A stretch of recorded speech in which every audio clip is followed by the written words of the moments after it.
Tana Newberry. Leave my arms around you, there's no need to care. I am here. Hello. Hey. Oh. 3 years in my business, and then when Linda got majorly popular on YouTube, we kind of made it about her to fill the seats, and works because we have a great program that I'm still very involved in. So I get to still love it.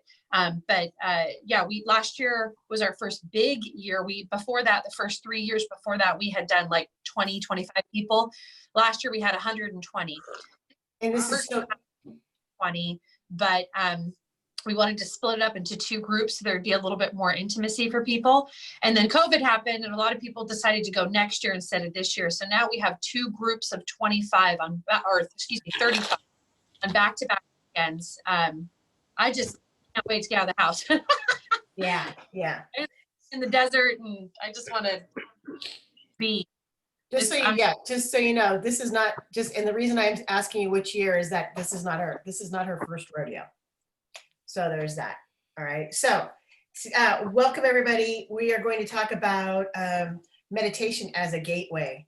All right. I thought it was going to be about spirit guides and teachers, and we'll probably get on that too, Diane.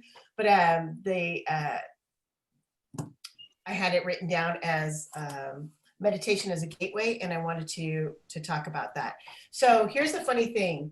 Everybody here, we've all meditated before. So actually, I'd like to make this an open conversation about how meditation has opened up your life. So I'll give you a quick history for me is that my family is from Indonesia, but we are Dutch citizens. So we were Dutch citizens before World War II, because if you had a Dutch last name, regardless of your skin color or however far back you were considered a Dutch citizen and went to Dutch schools. And after World War II, Indonesia wanted to gain independence, and so it was no longer safe to be Dutch Indonesian in that country. So a bunch of Dutch Indonesians went over to the Netherlands, that's about this big, country this big, and completely just saturated the country, which then brought some unrest. And so the US kindly opened up its doors, and if you were sponsored, usually by a church, then you could come on over. And so my parents followed the same route, did not know each other, met here in Berkeley, and created this thing right here, all right? So the reason I'm telling you all this is that because of our Dutch background, we come from a split of Protestant Catholic upbringing. However, because we were in Indonesia, and Indonesia is just seeped with mysticism, that it doesn't matter what religion you chose, there's a buzz of animism in everything that exists. Okay, so I was really lucky and got to practice meditation and talk about ghosts and our ancestors and good magic, bad magic, which of course is black and white magic, from a young age. We didn't talk about it all the time because of course we were in America, but it did happen from time to time. So my meditation experience was casual, but it was from an early age. And and so then when I found out that it was actually called meditation, it felt like coming home. Does that make sense? So here's what I want to know.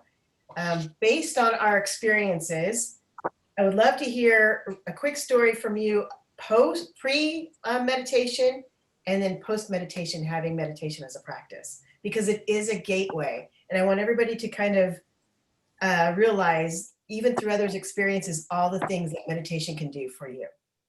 Anybody want to share? Oh, come on, don't be shy. Go ahead, Frida. I'll share. So I always sort of had a little bit of like inkling or funny feelings, and sometimes I'd get like wasn't sure, but I would think like, what's my energy or what's somebody else's energy? Like that's something. And then I got really into alcohol and drinking in order to just feel myself. And then about a year and a half ago, I became sober. I decided to stop drinking. And since I stopped drinking and doing more meditating and stuff like that, and now since COVID doing meditation practice like every single day, it's just upped it so much more as this is me. Oh, what's this over here, over here? So like, I'm just feel like I'm just waking up now, like in the last, especially since COVID, because I can focus just on myself. Nice. How about anybody? Isn't that sweet? I love hearing that. That's a big deal. It's a really big deal, especially when I find that drug addicts, alcoholics tend to be incredibly intuitive for that very reason, because it helps them stop feeling, right? So it doesn't mean that you get to justify what's yours and what someone else's. It just dampens everything, and you can actually just kind of chill out, you know? And as well as people who've been in abusive relationships, especially those children from abusive relationships, they are so sensitive that they have to find something. They have to find something. And, you know, they don't know about meditation. So what about anybody else? Go ahead, Fluffy. Well, I was raised Christian and joy in that. And apparently I come from a long line of pagans anyhow. So my mom told me to, as a child, to listen to God, to learn what his voice feels and sounds like, and trust that. And it's different from your voice. So grew up with that in mind, and sit down and pray when I need a solution. And I'd hear the solution. When I became pagan, I realized, yeah, that's my intuition. That's the divine talking, etc., etc. One thing went to another. Then I got a book on how to do Eastern sex magic, and I sat down and read and did the first exercise in the book, which was about the master level exercises that you spend years and years doing. I didn't know this. I was reading the book as I went along. After 3 days, I woke up in the middle of the night and all I could see was purple everywhere, with every nerve in my body on fire. And I realized it was the meditation in the book, and I actually read the rest of the book. And I realized, yeah, this is something I shouldn't be doing right now. I'm going to try to learn this from scratch. And that didn't work, but whenever I meditate, I kick off a healing trance of one sort or another. So I try not to do it as often as I could, because it's intense, Intense, and yeah. I get no sleep when it happens. Right. So here's a funny thing about meditation, and we actually did this yesterday with a couple of people, is that meditation, it does open you up and it brings you in. But the other thing about meditation, if you are really clear about this one thing, it also protects, right? So you can actually just go in your meditation and go, today is just quiet.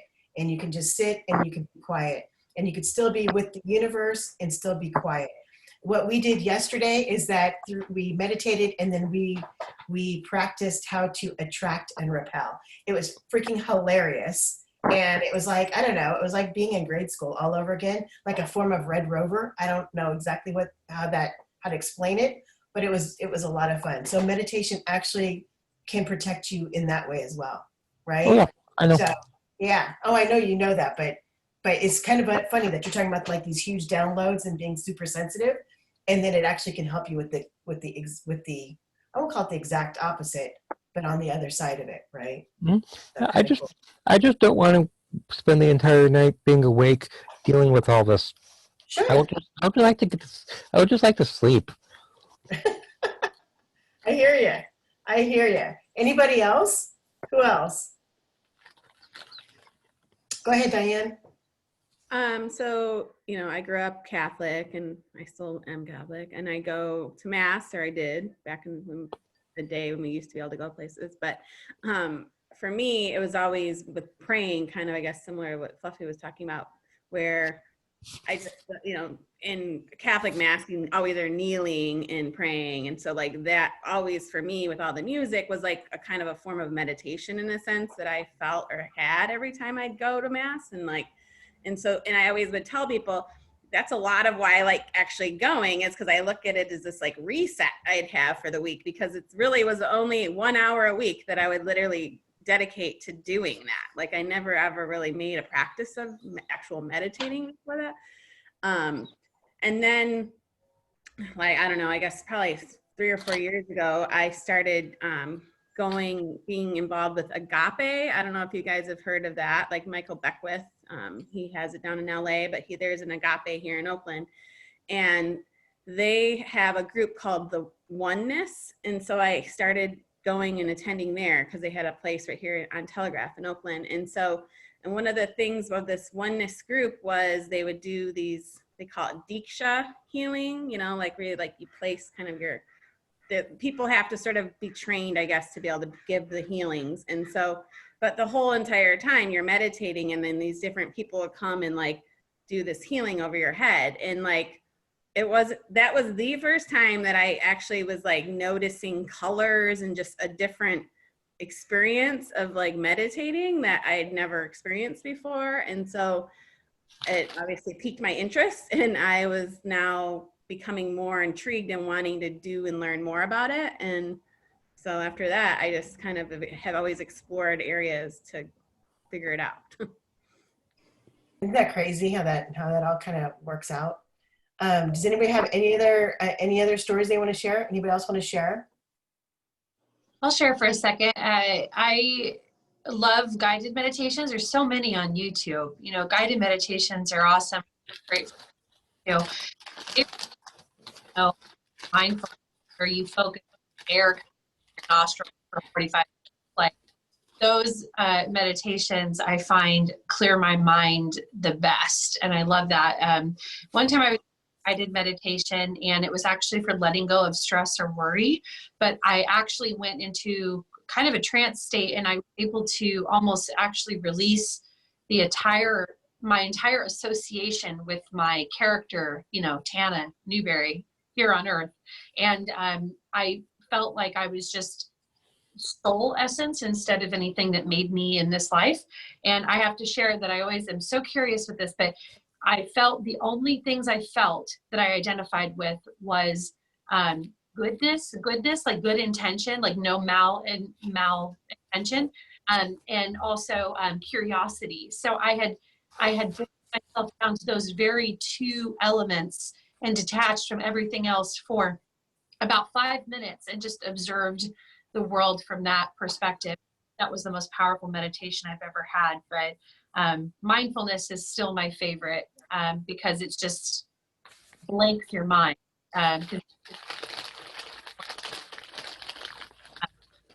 But yeah.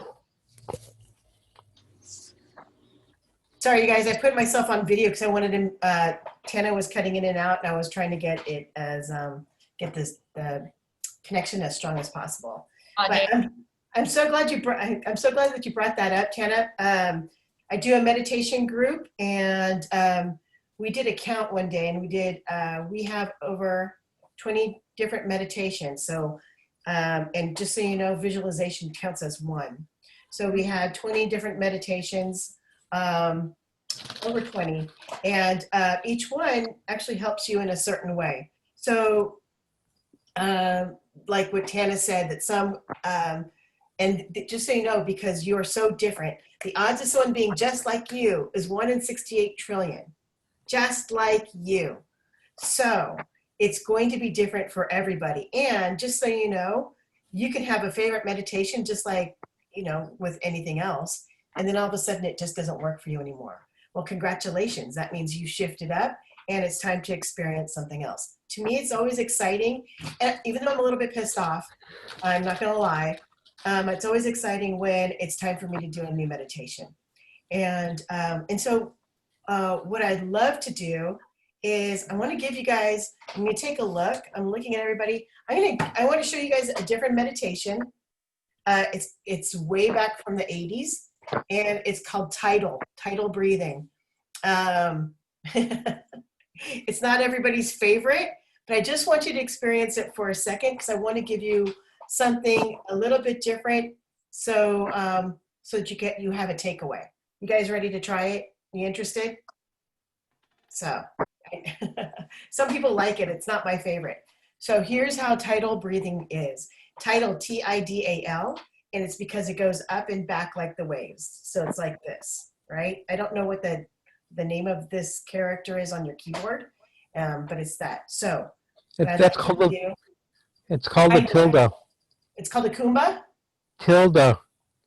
where you breathe. No, the little squiggly thing on a keyboard. It's called a what? Tilde. Tilda. Tilde. All right, so it's like a tilde.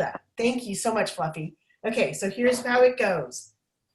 And just so you know, this is all about experience. So we're not going to get all really deep. I just want you to experience. And here's how it goes.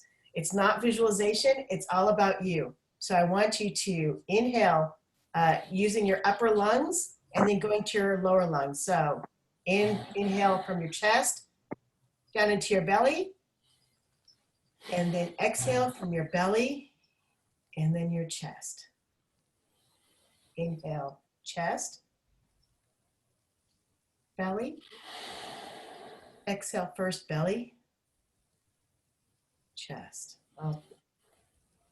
Chest, belly, belly, chest. Try it. I'll have you do it for just a minute.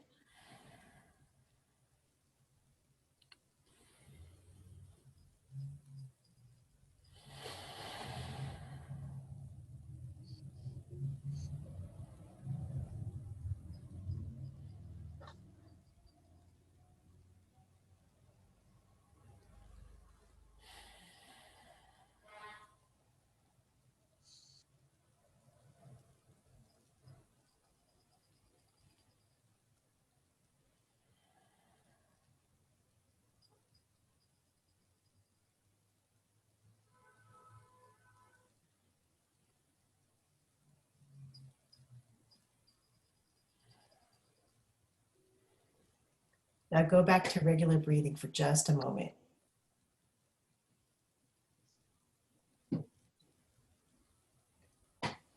So now I want you to try it just a little bit different. Inhale through your belly first, and then chest, and then exhale through your chest first, and then belly.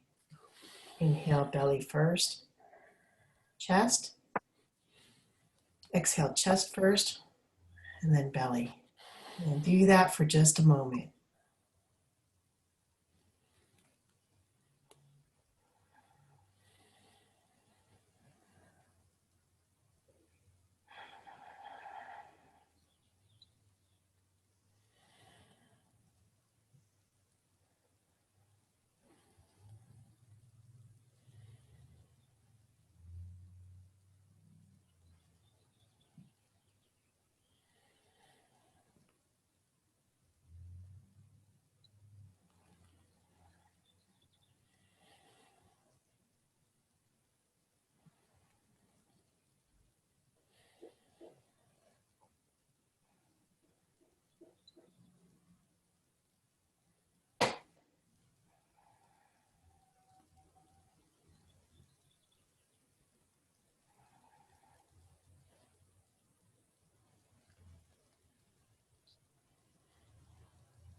All right.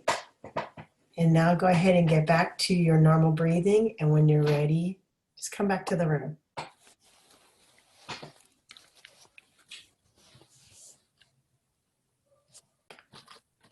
So as far as meditations are concerned, how do you feel?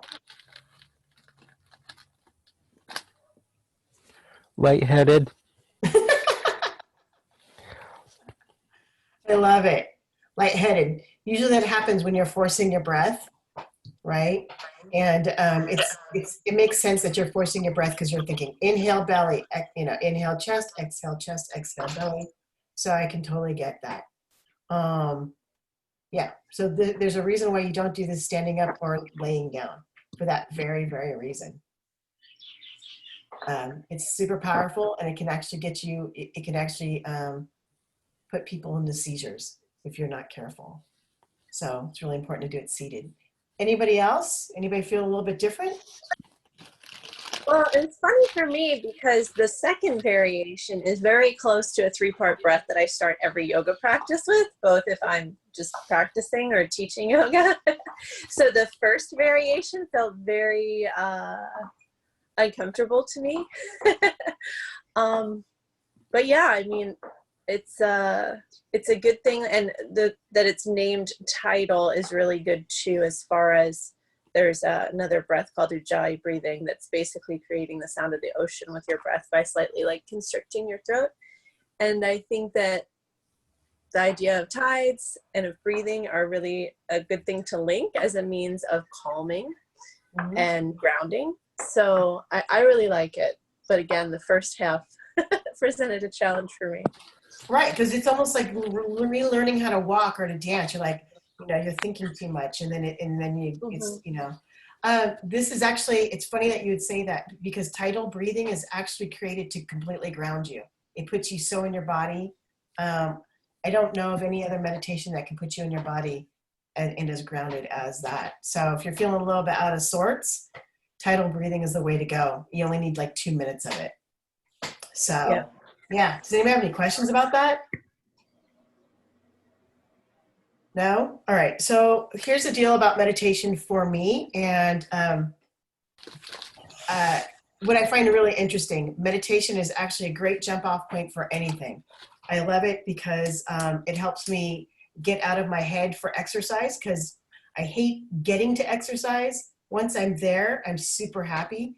But from point A to point B, even if point A is my couch to put on my shoes, and point B is outside my front door, that's a really long distance, like a huge distance. It's like from here to there, and it sets me up. It also helps with great opening up for difficult conversations, because what it does is that it puts you back into your right mind. Right mind meaning that not so emotional, and then you can put something back. Actually, it's not right mind, it's your right-sized mind. And then, of course, why we're all here is that it opens us up to some kind of intuition or channeling, right? So right now, I'd like to open it up to see if anybody has any questions about meditations. What I'd like to do is say, look, my meditation's not working for me, or when I'm like this meditation doesn't work, so that I can offer up some different meditation styles and types. And the other is, if you have any questions about something that stops you during meditation, or even after meditation, there are some kind of stumbling blocks, to give you a quick read. Does that sound fair to everybody? Mm-hmm. Does anybody have any questions about that? I got something. Let's hear it, Karen. But I find it really hard for me to get in a good space when I sit still. Mm-hmm. So then I have a real active meditation I learned at the Berkeley Psychic Institute, and it's really involved, but what it did is it would keep me focused. But the walking, like with that tidal breathing, that's like this. That's like a movement. But for me, to really I have to like move or walk. And that could be bad, closing your eyes. I'm just saying. Well, I love that. Space. Yeah. Yeah, no. I'm a visual person. I'm a very visual person. And Tina, I don't know if you are as well, but I think you are. So for me, open-eyed meditations, unless I'm walking, because the walk actually distracts me, open-eyed meditations are very hard for me because there's so much to look at. I'm looking at this and I look at something else, and then I'm ooh, and so I'm always chattering because of all the things that I see.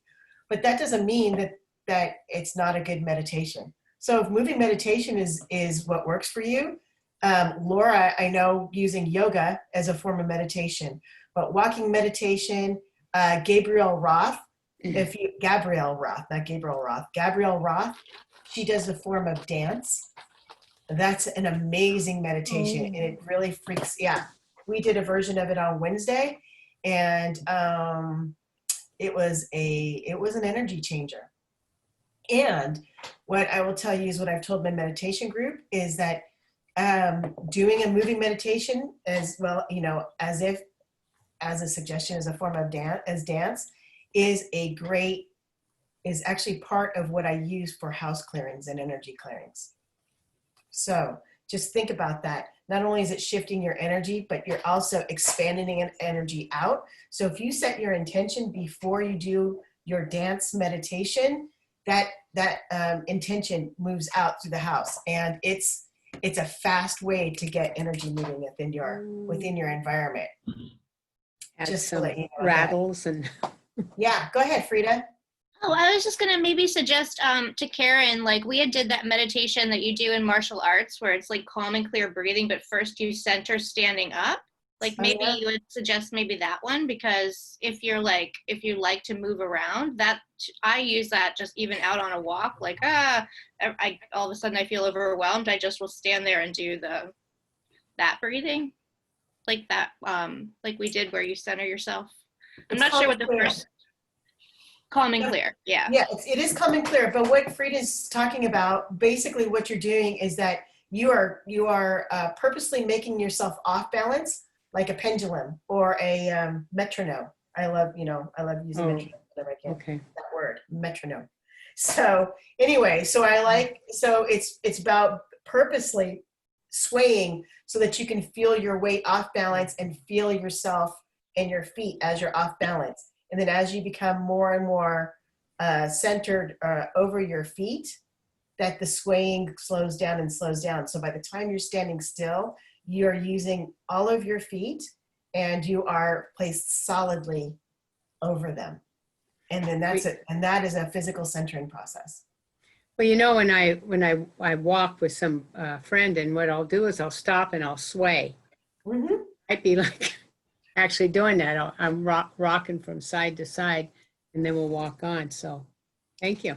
Yeah, no, and actually a lot of people, if you watch a lot of newbies who meditate for intuition or messages, you'll find that as they're in seated meditation, they start wavering, right?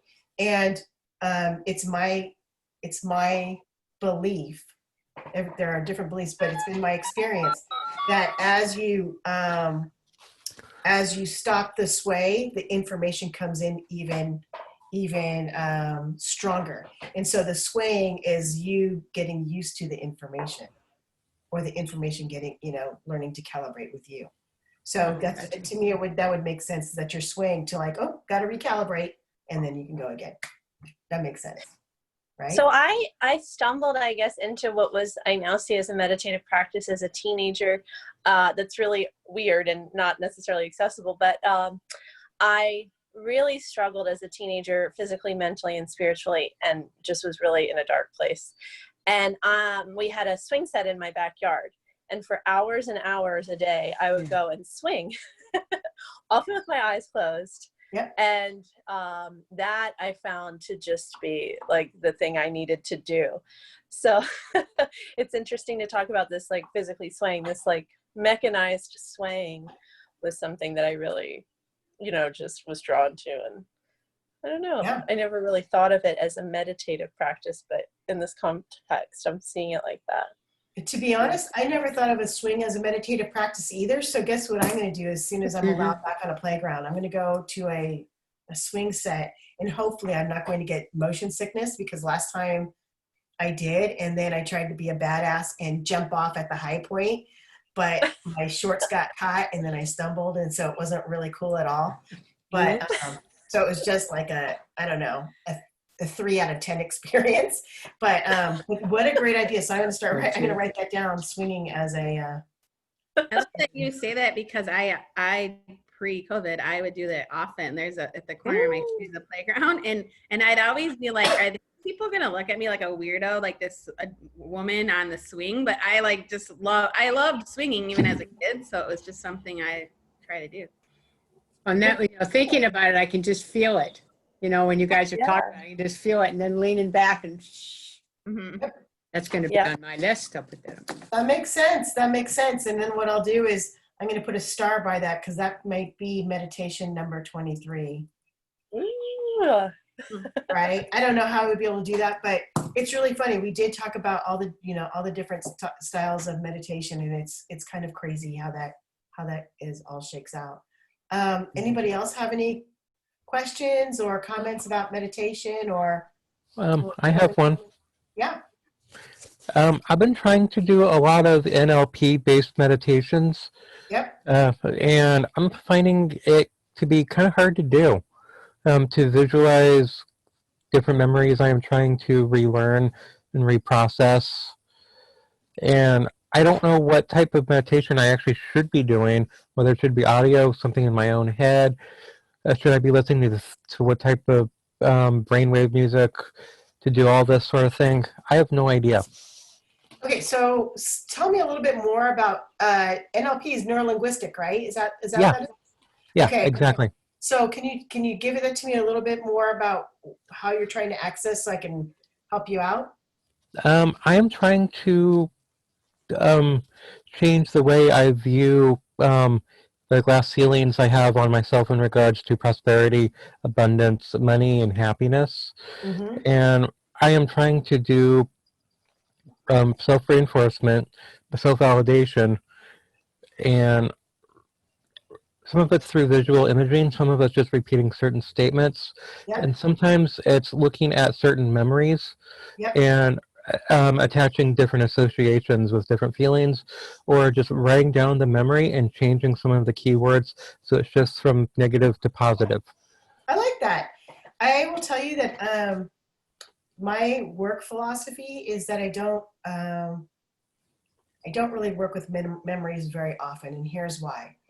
It's my philosophy that your memories, when you're attached to them, they keep coming forward, keep coming, they recur, and they're here in your present moment. So to me, it's much more efficient to address what's going on with you right now, and then what it does is it untangles your past. All right. So the thing that I have found for me is that when I go into my past, I tend to stay there a little bit. You know, I get a little bit sad and I do some reminiscing and then want to call some friends or something like that, which is beautiful. However, because I'm a Virgo, you know, it's all about efficiency for me, right? So I must, that's right, Tana, you're Virgo as well. So what I like to do is I like to be in the present moment. Now, based on that philosophy, I have two meditations for you. One is a visual and one is breathing. So the visual is, and I also believe that when you look directly at the thing, sometimes we're so used to having it as a block that I like to trick people. I'm a trickster that way. So what I do is I actually do a visualization. It's a fountain meditation. So you visualize a fountain. I like the Italian 3-tier fountains with lots of water. And then you use that as an abundance. So you watch it, make your fountain as big as you want. And then when you really get the sense of the fountain, then you change, and you know that it's abundance, change it into something else. So it can be coins, it can be paper money, it could be whatever you want. And sometimes you'll find out that when you think about abundance and prosperity, it doesn't actually lead to money, and it makes you feel a lot better. And then you just work that out. The other one is one that I find really challenging is, and I'm sure you know it, is you breathe in one thing and then you breathe out another. Do you know that one, Fluffy? I do. Yeah. So can you go over it real quickly just to make sure I got it right? So the one that my teacher had me do for many years, and it effed me up every time. It's like the worst meditation for me was I breathe in spirit, I inhale spirit, I exhale power. I inhale spirit, I exhale power. So for you, you could say I inhale love, I exhale abundance, or I inhale abundance and I exhale love. But you want to have abundance, and I wouldn't recommend using money because money is merely a symbol of energy, right? And so open it up, and then you get all kinds of stuff, including money. Got it. Right? That's my suggestion to see what happens. So Thank you. I love the fountain meditation if you're visual, and if not, the breathing meditation is kind of awesome too. Got it. Thank you. Yeah, you're welcome. Anybody else? And I'm happy to, share these meditation experiences with you. If you haven't experienced it before, it's always fun. Meditating with friends is fun. Yeah. Anybody have any questions or any challenges? No? All right. Go ahead, Diane. Well, I'll just explain kind of what I realized what I needed. I guess is probably why guided meditation is better for me, because I have a very major monkey brain or monkey mind, everything. So that was, I think, some of my aversion to meditation before was because I just, I'd close my eyes and I just couldn't focus. I'd be thinking about everything. And with that group that I was talking about, the oneness group, the thing that helped me, I was like, oh, that's easy. They would literally just like have us like with their fingers, like with their thumb to finger, like go to each finger and do that. Like, and as you're each breath you do, and I was like literally just redirecting my focus to my fingers like that that's when it all transformed. I was like, oh my gosh, like look how easy that was to just shift my focus. Right.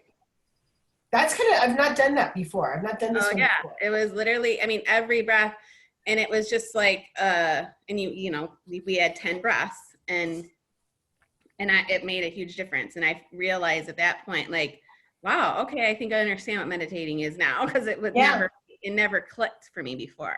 Yeah, I think that happens with mudras as well. So, with mudras, you have your 9 and then you count this way, right? You count this way with your mudras, or this way, I think, with your fingers with your mudras, which is really a beautiful thing. That one's like a link of mudra and mantra in the same practice. Yeah, it's beautiful. It's really cool.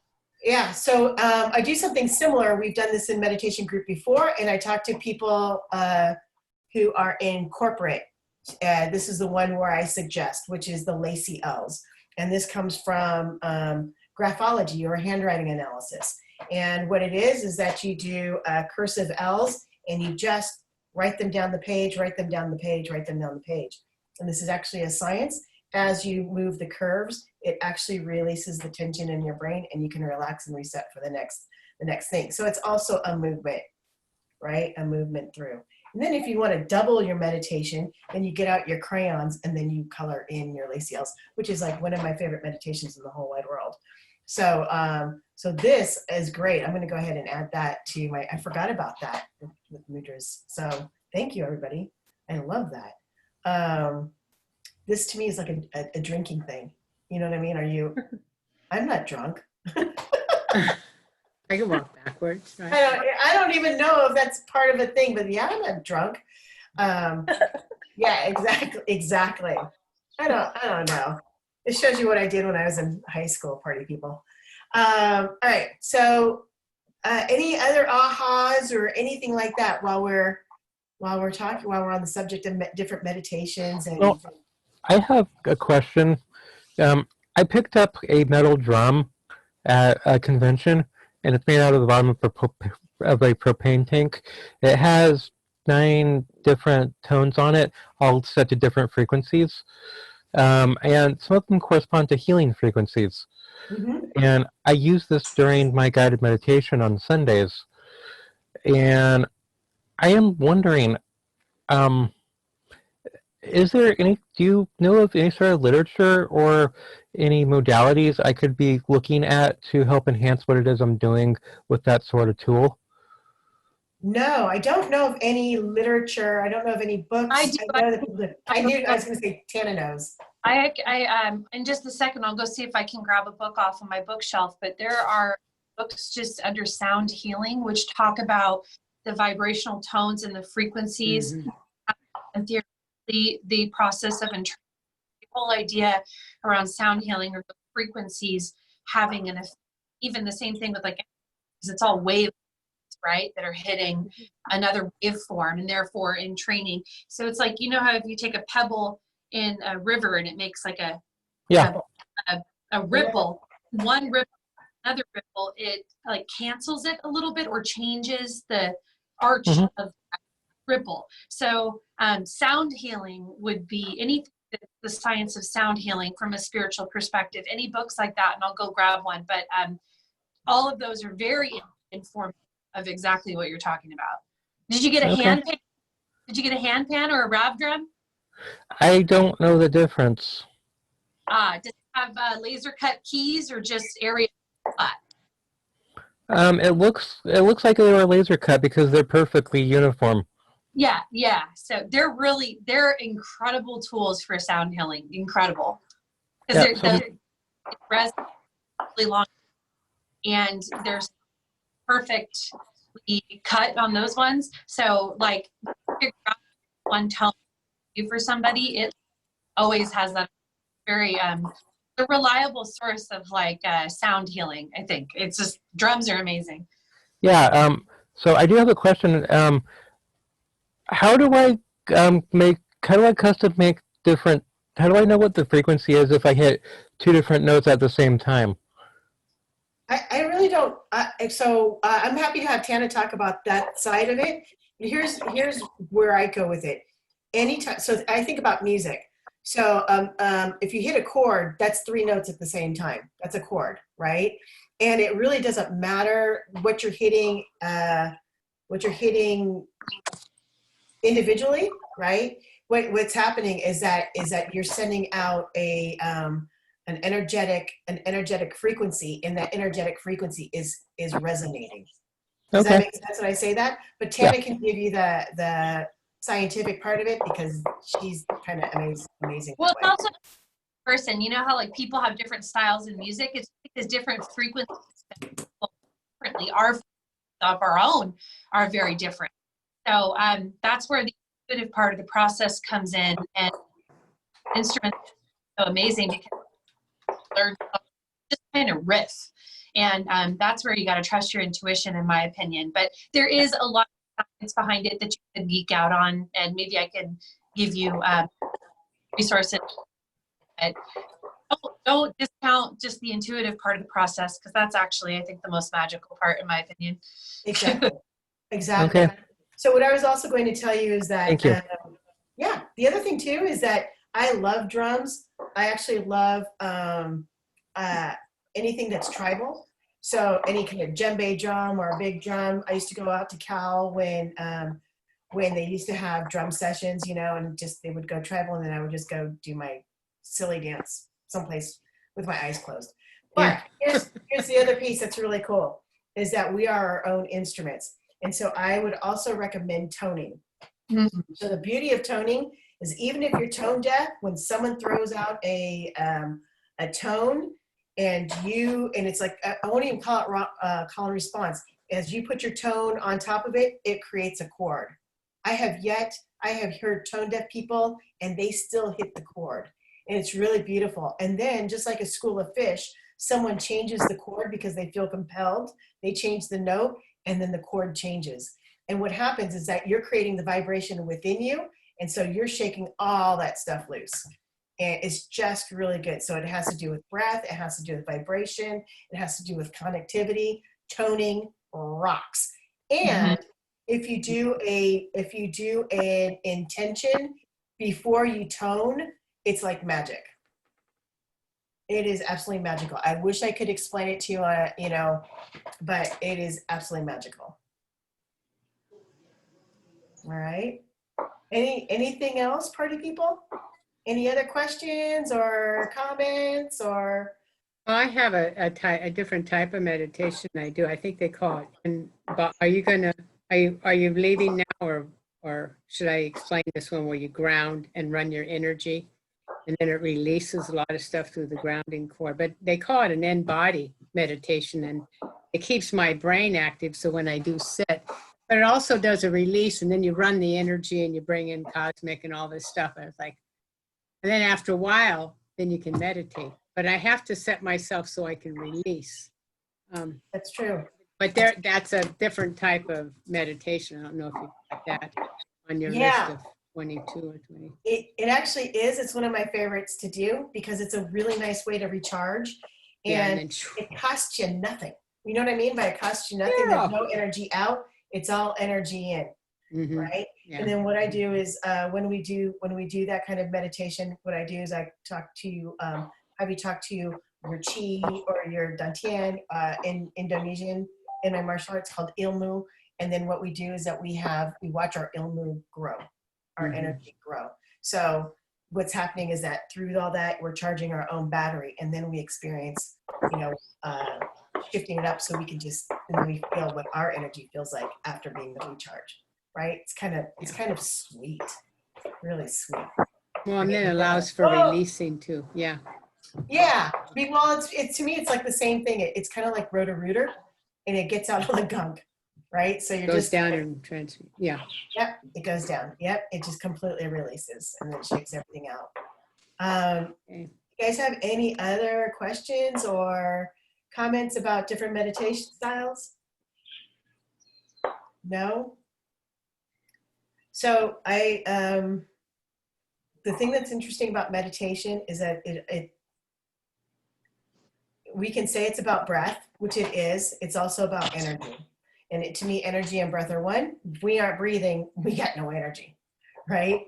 Else then we start just decomposing, and then our vessel is actually the thing that has energy. But our life force is our energy. Does that make sense? So what I have found is that you can do, as long as it's with breath, you can pretty much put any spin on it. So the truth is that I'm counting 22 meditations and beyond, but really it's just about one, right? It's about breathing. It's about breathing. Without breathing, we're not dancing. Without breathing, we're not walking. And it's really just about breath. And since it's something that we do 24/7 without doing it consciously, it's kind of interesting what happens when we actually start doing it consciously. Does that make sense? Let's see. I know for sure Tana channels. I channel as well.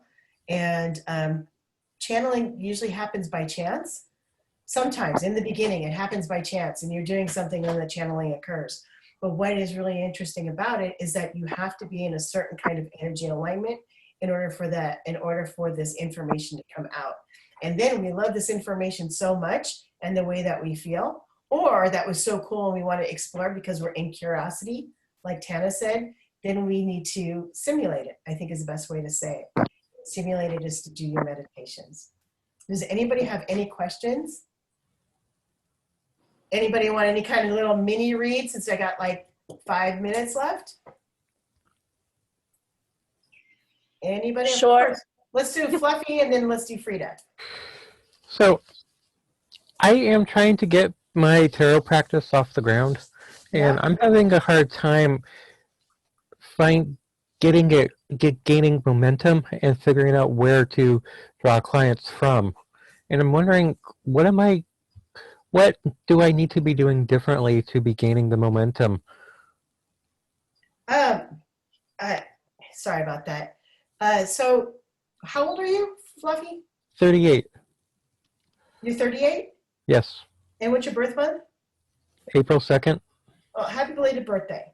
Thank So you. here's the thing about where you are. Everything right now in momentum style goes very quickly, but it has to deal with clarity. The thing about you is that you're thinking about all the logistics instead of just focusing on the clarity. This is a great year for you so what I call, it's called the year of mastery. And so anything that you practice, you're going to master very quickly. The other thing too about mastery is like being in college is that if you have a down day, you go all the way down. So it can feel very frenetic, I think is a good way to say yeah. schizophrenic. Okay. So, and you're already kind of not of this world, right? So Yes. right. So the thing that's really interesting for you is that if you just focus on your practice, right, and getting really clear on your practice, what'll happen is that you'll still have to do a little bit of homework, but that the connections will come. But what's happening is that you're in business brain, and business brain doesn't work for you right now, right? What's important is to go into focus on, this is the type of tarot card reading I'm going to do, and these are the type of people that I want to do them with. All right. So I focus on the practice and the opportunities will come. For right now, because Yes. you're in this part of growth. What'll happen is that once that happens, then you're going to then what'll happen is that you're going to go into a different kind of relationship with your business, and then you can think more business minded. But for right now, it's really important to just hone in, and then the people will come to you. Now, when people go law of attraction style, at least not as much this time, but the way it used to be, is that we'd say, yeah, do this, just meditate and it'll come. Then people just kind of lay down, eat their chips, and watch, at those days, watch Ricky Lake. That kind of dates me. Yeah. Watch Ricky Lake and wonder why nobody's knocking on the door. The truth is that once you get pretty clear on who you want to serve, you start talking about it, and then those people get interested. And that's what I'm talking about. So there is an action, and the action for you is just about saying, this is the type of tarot reading I do, and here are the people I want to serve. If you cast the net out too wide, nobody's going to hear you. But for right now, it's just, these are the people I want to serve. It's strange that you mentioned that. For whatever reason, I actually spent a good chunk of yesterday typing down exactly what it is I wanted to do as a reader. Perfect.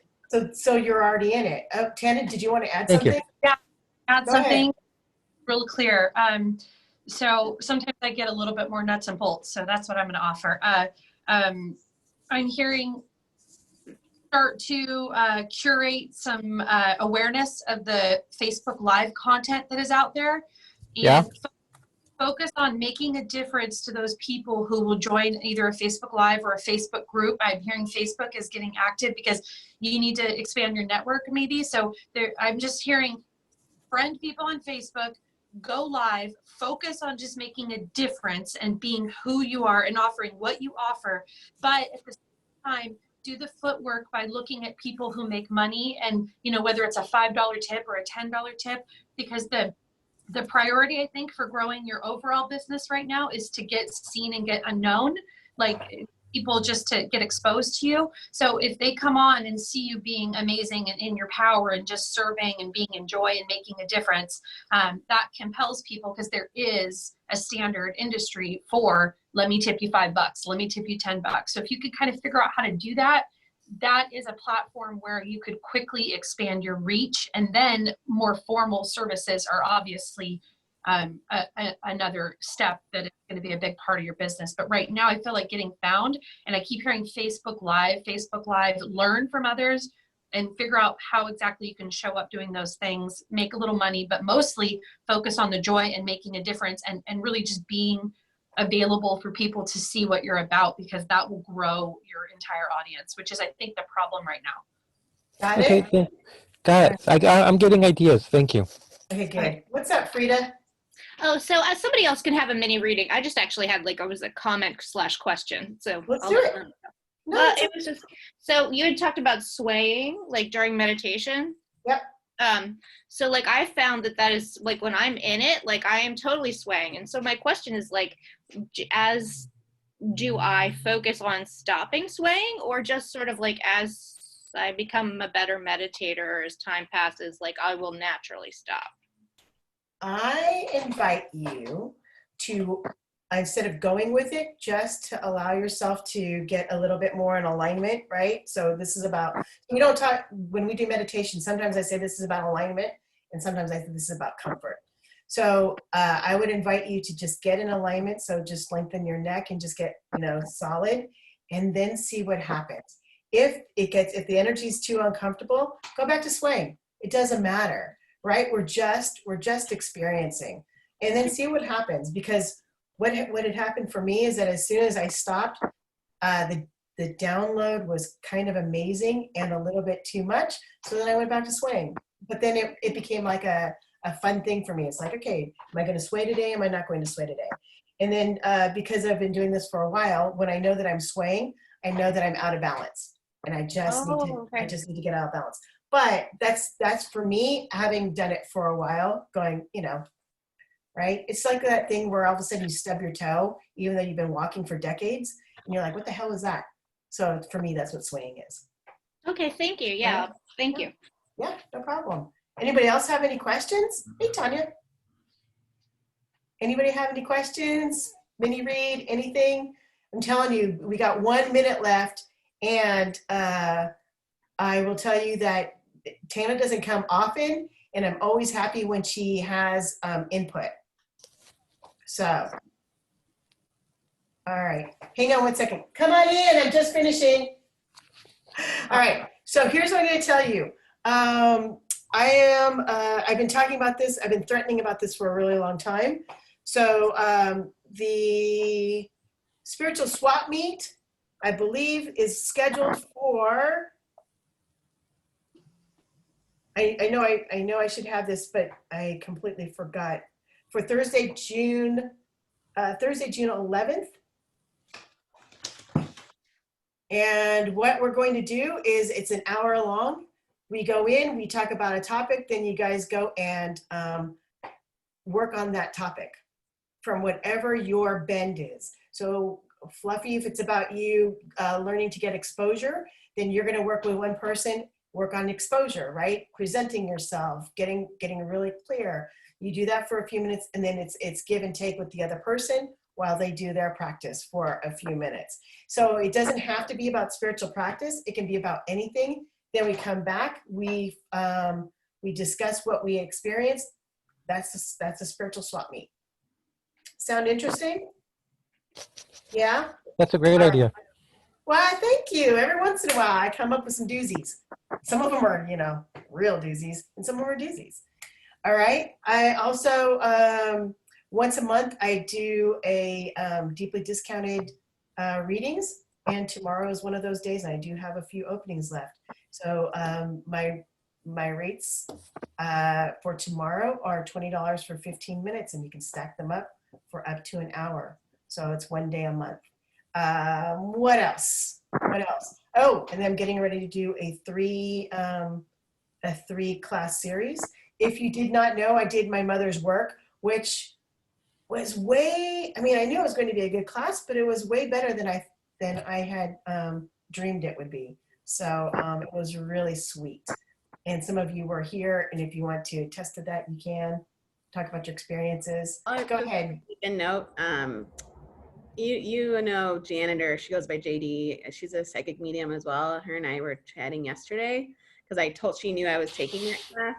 And I was just curious, I guess in some way to get a little validation if what I saw of my mom was correct. Mm-hmm. And I'm like, because I was like, I just wanted to know, like, was it really her that I was like the way so I asked her, I'm like, can you tell me what you feel out of this? And like the way she described how she looked was exactly how I saw her. So I was like, yeah. And then she's like, good job, Diane. Like, it was funny. I think she was shocked. I was like, yeah, that's my gig, is to get you to that place, right? I would love for you to do readings with me forever and a day, but it's way more fun to see you get it on your own, and then we all talk about things on a different level. It's freaking amazing. It's amazing. It's like the nicest thing that you could ever say. So I'm super happy that you did that. And hello, everybody. Yeah. I hope you can see me. It's Cynthia Markovisser. And ooh, I was like, who's talking? I don't know. Someone's being really kind to me. So anyway, these are all the things, but the next one that's coming up is opening up your intuition with Child's Play. And then I'm going to have a 3-day intensive called Soul Access Point, where it's about meeting other people as well as your higher self using all the tools you have. So it's not just picking your favorite ones, but knowing, I won't say all the tools, but a lot of the tools. So just like meditation, it's not just about one thing. Does that make sense? Right? So a lot of people are really good about visualization, and then they use that. So nobody here is a one-trick pony, and I just want to remind you of that by showing you just how many amazing skills that you have. All right. Any last questions? No? Where are the details on all of that, Cynthia? The details on that is forthcoming. I just confirmed everything with Inspired Events and Adventures. That's where I'm running 2 of the things from, and I'm hoping to have that out by tomorrow. All right, and it'll go on Facebook. Oh yeah, that's the last thing about Spiritual Swap Meet. Anybody can join this group, right? It's open to anybody, but Spiritual Swap Meet I'm only opening it. It's only for group members. So if you have people in mind, have them join the group. Otherwise, it's just for that. Make sense? Mm-hmm. All right. And where do we find this group online? It's going to be through Sexy Edgy Intuition. Thank you so Got much, Anna. I'm going to talk to you later, yeah? Thank you. Thank you. All right, everybody. Are we all good? Thank you Yeah, so we're very good. much. Thank And I'll you. talk to you later. Corinne, I got your message. Give me a call. Bye, everybody. Thank you. Bye. Bye. Be well.